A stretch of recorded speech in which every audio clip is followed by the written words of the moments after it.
hapa nikiwa na huzuni sana.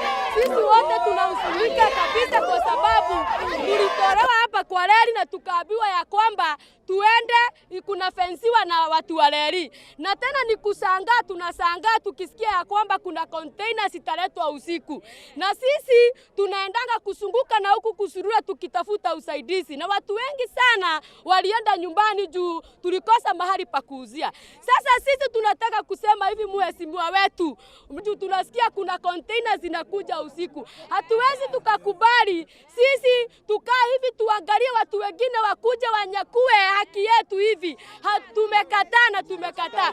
Containers ikikuja tutasichoma kwa sababu ni watu wengine wanataka kuchakua uwanja wetu na sisi tumekubali. Na tunataka DCCI aambiwe ya kwamba sisi hatuwezi tukaruhusu watu wengine wakuje wanyakue uwanja, na tukiamua tumeamua. Na saa hii tumekasirika sana. Na tulikuja tukafukuzwa hapa kwa reli, na ndio tulikuwa tunajitafutia kitu yetu ya kukula kila siku. Lakini vile kulikuja kukapigwa, sisi wote tuliwekwa kando na tukajitoa. Lakini tuliambiwa kuna kuja kutengenezwa hiyo reli, na reli yenyewe haijatengenezwa mpaka wa leo. Baadaye kuna kuja kusemekana ati kunawekwa makonteina na wakubwa wenye hatujui, na wenye wanakuja kuweka ni watu wamejisimamia. Sisi hatujajisimamia. Kulia ni hapo, na ndio tunapata kitu yetu kwa kila siku. Nyumba zetu zote tumefungiwa, watoto wetu hata hawasomi saa hii.